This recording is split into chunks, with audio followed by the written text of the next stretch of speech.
¿Qué pasaría si te dijeran que la idea de que algo es continuo, eso de poder dibujar una línea sin levantar el lápiz del papel, es una simplificación tan grande que ha limitado la economía durante décadas? Bienvenidos a este análisis en profundidad de las ideas que dan forma a nuestro mundo. Pues hombre, de entrada suena una afirmación muy potente.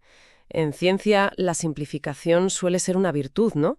Los modelos buscan simplificar la realidad para entenderla, no replicarla con toda su complejidad. Claro. A veces me pregunto si los teóricos no se enamoran más de la belleza de sus propias matemáticas que de su utilidad real. Es la tensión clásica, desde luego, y hoy vamos a meternos de lleno en ella. Tenemos sobre la mesa un documento académico de Aniruddha Ghosh, M. Ali Khan y Metin Uyanik, que se sumerge justo ahí, en los cimientos de la teoría de la elección. En los conceptos de continuidad y convexidad, ¿no? Súper abstractas, permite responder a preguntas que economistas como Schmeider o Schaeffer dejaron abiertas hace casi 50 años. 50 años. Es un viaje al corazón, al motor de cómo se modela la toma de decisiones. Un viaje a la sala de máquinas, de la teoría económica, diría yo.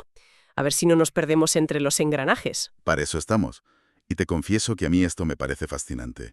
Es que llevo años viendo esas curvas de indiferencia perfectas en los manuales, dándolas por sentadas, y de repente llega este artículo y te dice, un momento, que la realidad tiene esquinas, tiene quiebros, y ahora por fin tenemos las matemáticas para describirla bien. A ver. Es como si te dieran unas gafas para ver el mundo económico en alta definición. Bueno, vamos a ver si esas gafas se enfocan bien o si solo nos marean con más complejidad.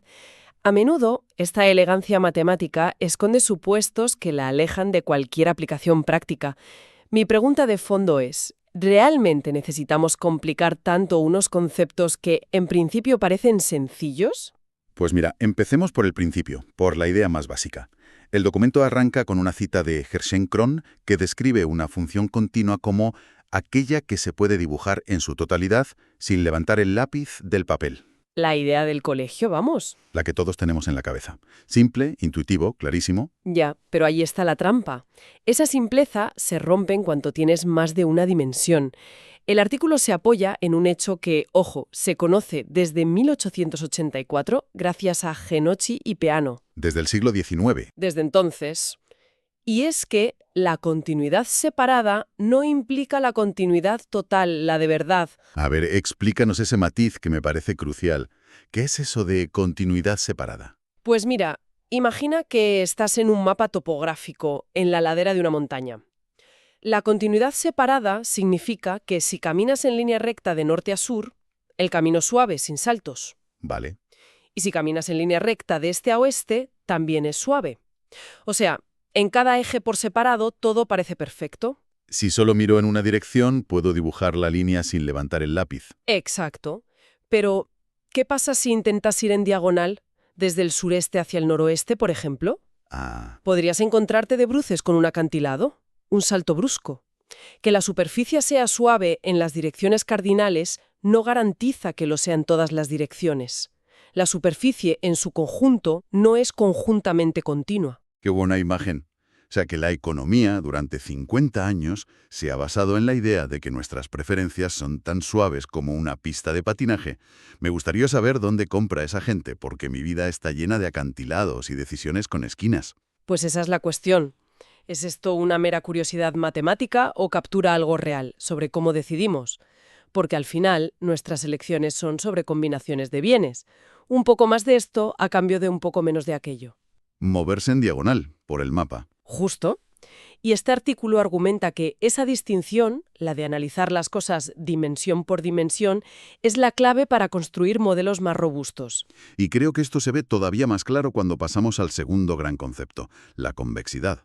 En economía, la idea de convexidad se asocia a que preferimos la variedad, ¿no? Claro. El ejemplo de manual es que una cesta con una manzana y una naranja es preferible a una con 2 manzanas y 0 naranjas, o viceversa.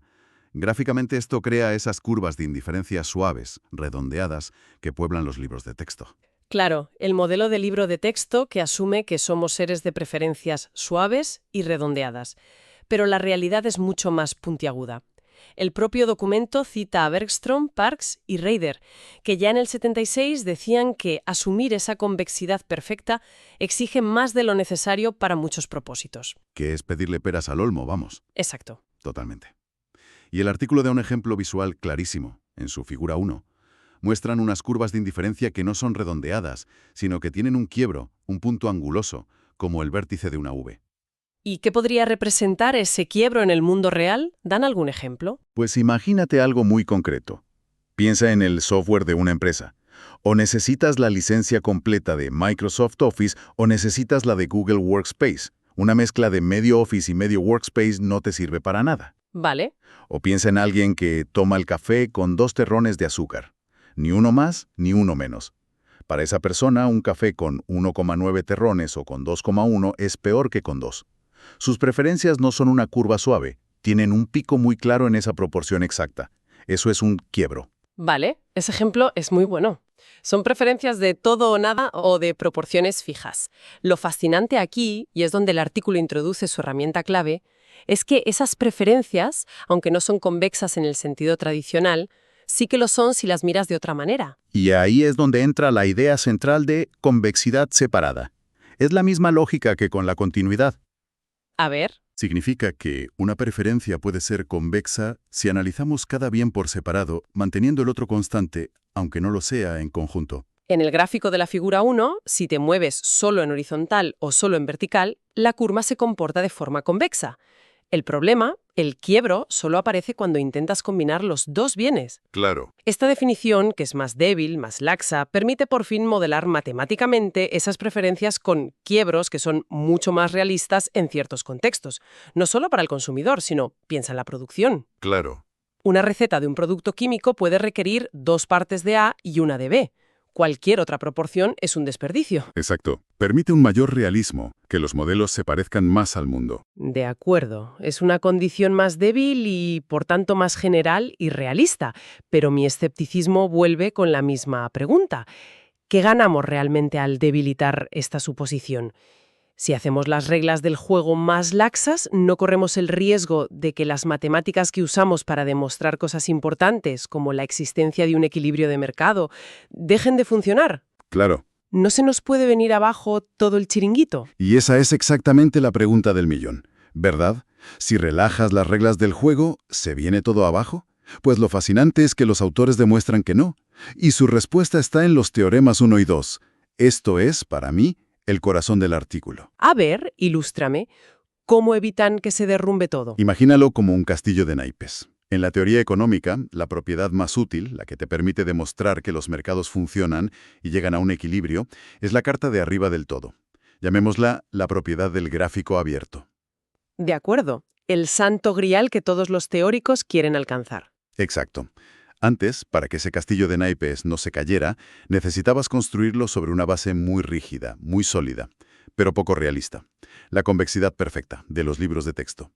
Era como construir sobre una losa de hormigón. Ya. Lo que este artículo descubre es un nuevo truco de ingeniería estructural. Demuestran que puedes usar una base mucho más flexible, más realista, que admita quiebros y esquinas, nuestra convexidad separada, y el castillo de naipes, milagrosamente, se mantiene igual de sólido. Ah. A la misma carta de arriba al mismo resultado potente, pero por un camino mucho más inteligente y cercano a la realidad. Vale, te sigo. La analogía es muy buena. Es una especie de atajo ingenieril. Sacrificas la rigidez de la base, la haces más realista, y a cambio usas una estructura un poco más sofisticada para asegurar que el edificio no se caiga. Es un toma y danca, ¿no? Eso es. Relajo la exigencia de convexidad y gracias a eso puedo trabajar con condiciones de continuidad también más débiles para llegar a las mismas conclusiones robustas de siempre. Precisamente. Por eso generaliza los resultados de gigantes de los años 70 como Schmeiler o Schaefer, cuyas publicaciones, como señalan los autores, están a punto de cumplir 50 años. Es como decirles, vuestro edificio era magnífico, pero hemos descubierto que se puede construir con materiales más ligeros y flexibles. Pero ojo, y esto es importante para no dejarnos llevar por el entusiasmo, el propio artículo demuestra que este truco de ingeniería no es una solución mágica. No funciona en todos los terrenos. Cierto. Con su ejemplo 6, demuestran que su teoría no se puede generalizar a cualquier tipo de conjunto de lecciones. El dominio específico, el solar sobre el que construyes, importa, y mucho. Es un punto muy interesante.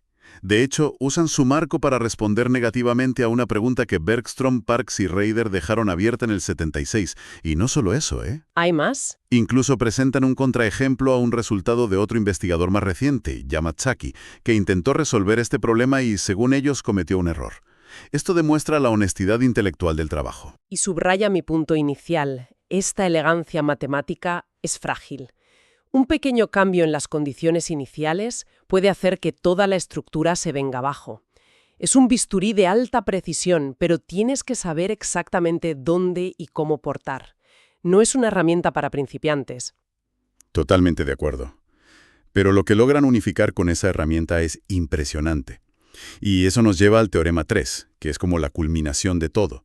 Conecta todas estas ideas de continuidad y convexidad separada con un montón de conceptos que venían de la teoría de la decisión, de la psicología matemática. Conceptos que a menudo se habían tratado como islas separadas, cada uno con su propio lenguaje y sus propios supuestos. Exacto.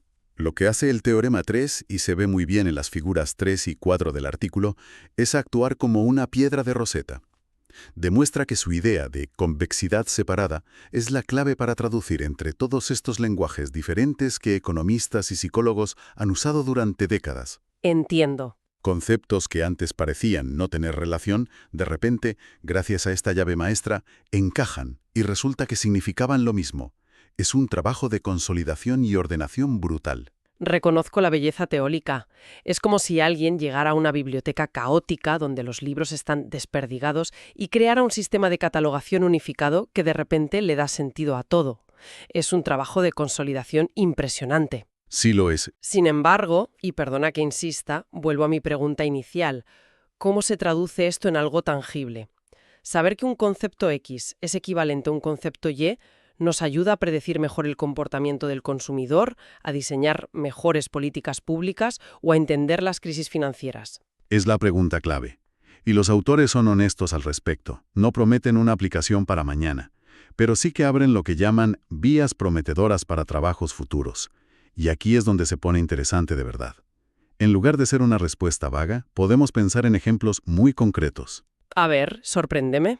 Piensa en la teoría del productor, las decisiones de las empresas. Una fábrica a menudo no puede simplemente mezclar factores. Necesita una máquina específica y un operario formado para esa máquina. Claro. No le sirve medio operario y una máquina y media. O una aerolínea que tiene que decidir entre comprar aviones de Boeing o de Airbus. No puede comprar media flota de cada para optimizar, tiene que tomar una decisión con un quiebro. Este nuevo marco permite analizar esos mercados de todo o nada con mucho más rigor. Vale, ese es un buen punto. La no convexidad en la producción es un problema conocido y muy real. Las tecnologías a menudo tienen rendimientos de escala, puntos de inflexión que no se ajustan a las curvas suaves. Y no solo en producción, piensa en mercados financieros. Un inversor podría tener una regla estricta. Si la deuda de esta empresa supera el 50% de sus activos, vendo todas mis acciones.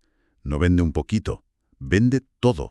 Es una decisión con un quiebro total. Ya. O en el diseño de subastas, o en cómo la gente elige entre diferentes planes de pensiones con características que no son fácilmente combinables.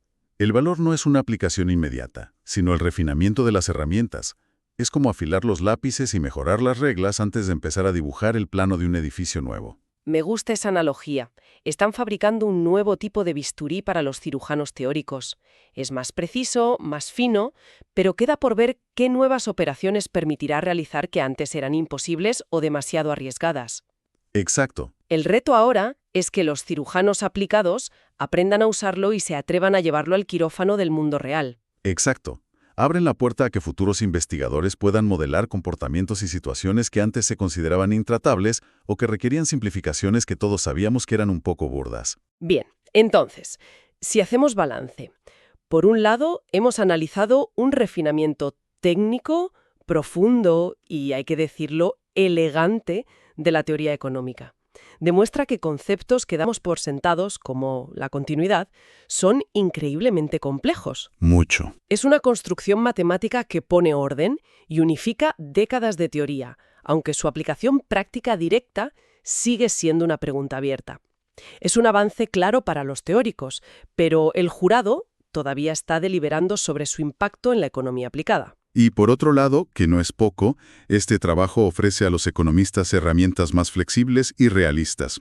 Al introducir y formalizar el concepto de convexidad separada, no solo resuelve viejos problemas teóricos que llevaban casi medio siglo en un cajón, Cierto. sino que también abre la puerta a investigar de forma mucho más precisa cómo las personas y las empresas toman decisiones en un mundo que, como decíamos, no es suave y perfectamente convexo. Es un paso para que los mapas de los economistas se parezcan un poco más al territorio real. Con todos sus baches y esquinas. Una realidad que, como bien señala la cita de Gerschenkron con la que empieza el artículo, a veces se mueve poco a poco y a veces a saltos. Este trabajo parece un intento serio de comprender mejor esos saltos. Y para terminar, me gustaría dejar una última idea en el aire, una reflexión que va más allá de la economía. El documento cita al filósofo Bertrand Russell, quien dijo en 1915 que la definición misma de una cosa se basa en la continuidad y en ciertas correlaciones. Vaya. Si los cimientos de cómo modelamos la economía, la forma en que definimos algo tan básico como una preferencia, dependen de una definición tan sutil de lo que es continuo, cabe preguntarse, ¿qué otros conceptos obvios de nuestro día a día, como la identidad, la causa o incluso el tiempo, cambiarían por completo si nos detuviéramos a analizarlos con el mismo rigor, dimensión por dimensión? Te deja pensando. Desde luego. Una pregunta que nos saca de la economía y nos lleva directamente a la filosofía. Un buen lugar para terminar. Gracias por acompañarnos en este análisis.